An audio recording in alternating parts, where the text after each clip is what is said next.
On the morning of March 14, 1941, Beatrice Schilling stood at RAF Kenley, watching a Hurricane pilot climb into his cockpit for what might be another dangerous sortie. At 32, with 6 years of experience at the Royal Aircraft Establishment, she had been grappling with a deadly issue. British aircraft engines were failing during combat dives, costing pilots their lives. That week alone, 43 Messerschmitt Bf-109s had crossed the Channel. RAF pilots had faced them in 27 separate dogfights, losing 14 Hurricanes and 9 Spitfires. The pattern was brutally predictable. British pilots spotted German fighters, dove to attack, and their engines cut out mid-maneuver. German pilots either escaped or worse, returned to shoot at the stalled aircraft. Schilling had combed through combat reports, maintenance logs, and pilot interviews. The problem was simple physics with devastating consequences. The carburetors flooded during negative G maneuvers, causing a temporary engine shutdown, just 1.5 seconds, yet enough for a Messerschmitt to close 300 yards and open fire. German pilots had no such issue. Their Daimler-Benz engines used direct fuel injection, which maintained consistent power through every dive, roll, and inversion. This gave them a decisive edge. British pilots recognized the vulnerability, squadron commanders reported it, and the RAF was hemorrhaging experienced pilots faster than they could be replaced. For 11 months, Schilling had pursued a solution. Rolls-Royce engineers were working on a pressure carburetor, a complete redesign of the fuel system, but wouldn't be ready until 1943 or even 1944. The war, however, was immediate, and pilots couldn't wait.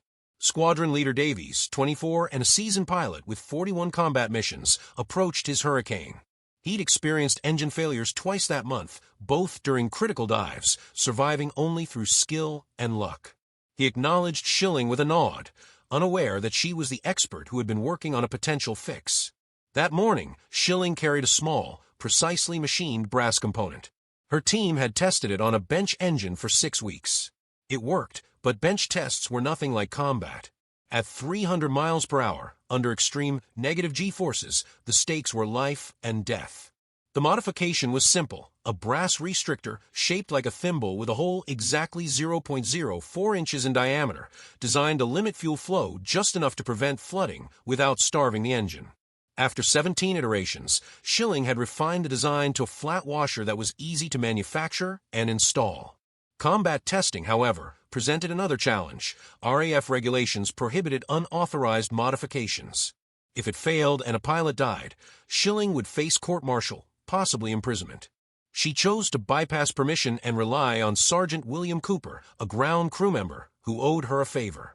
Cooper, experienced with Merlin engines and having seen 19 pilots die from failures, didn't question her. He fitted the restrictor into Squadron Leader Davies's Hurricane in 60 seconds, welding it securely in place. The pilot was unaware. The modification left no paper trail, and the aircraft rolled onto the tarmac, ready for takeoff. As Davies climbed to 15,000 feet with 2 other Hurricanes, Schilling watched through binoculars. The pilots flew toward Dungeness, where German activity had been frequent.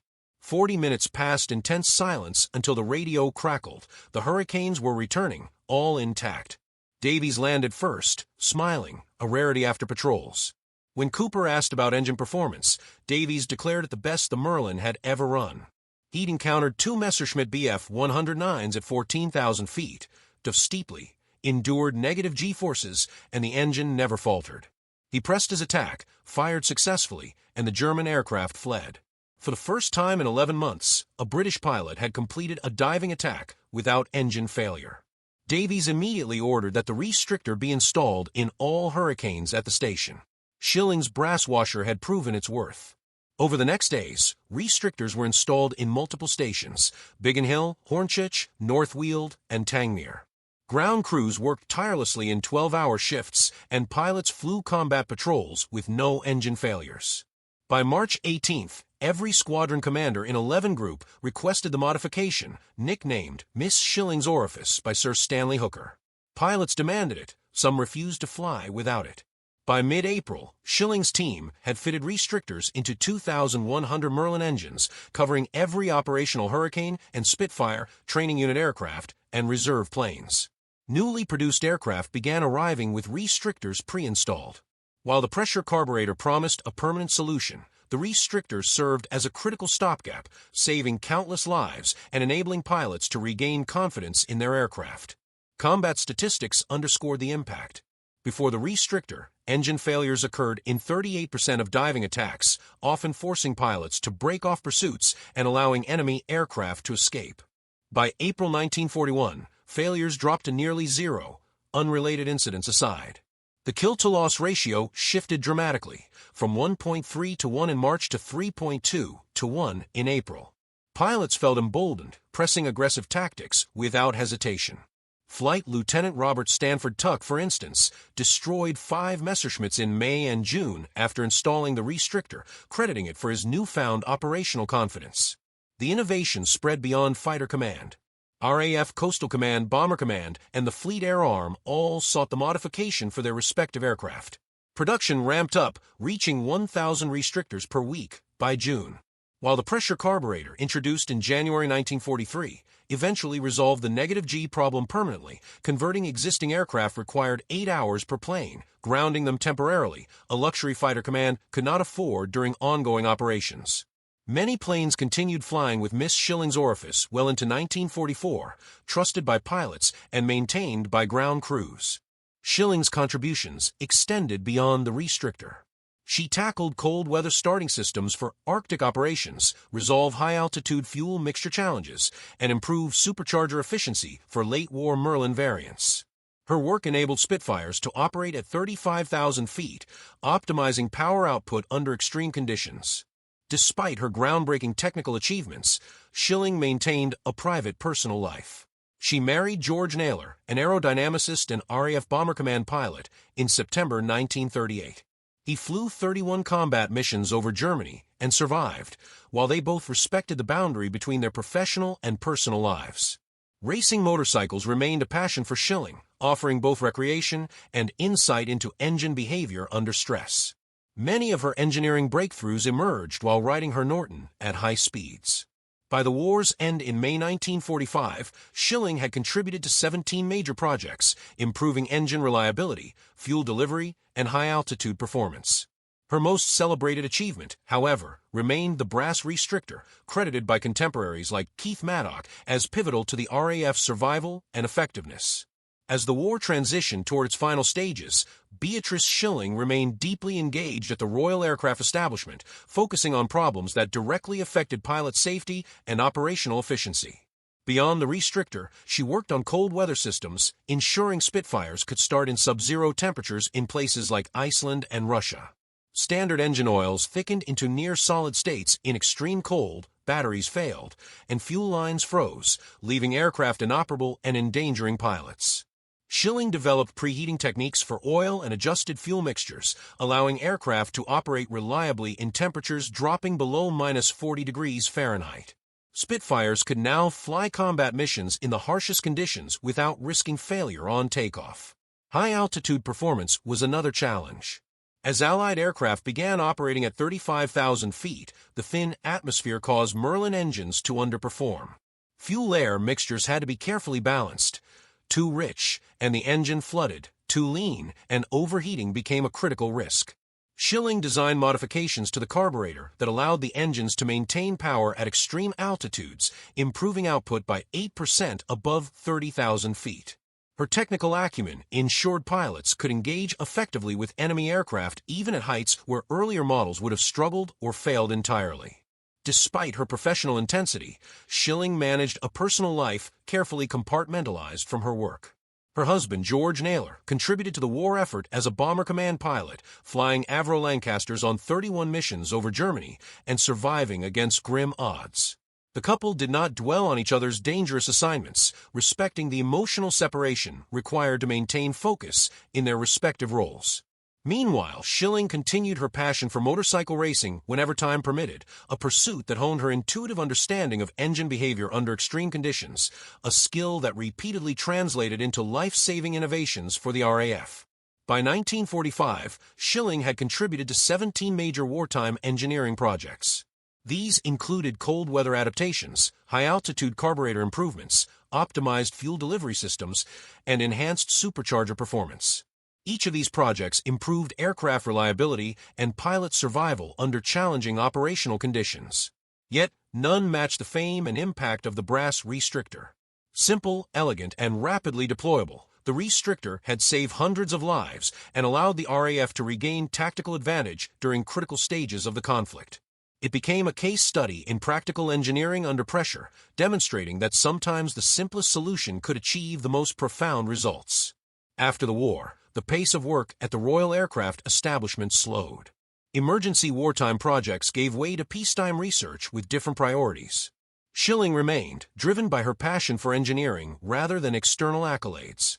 In 1948, she was formally recognized for her wartime contributions, being appointed an Officer of the Order of the British Empire. The ceremony at Buckingham Palace celebrated her achievements, but she returned the next day to her workbench, dedicated to problem-solving rather than ceremonial honors. Her post-war career was marked by continuous innovation and dedication to practical engineering.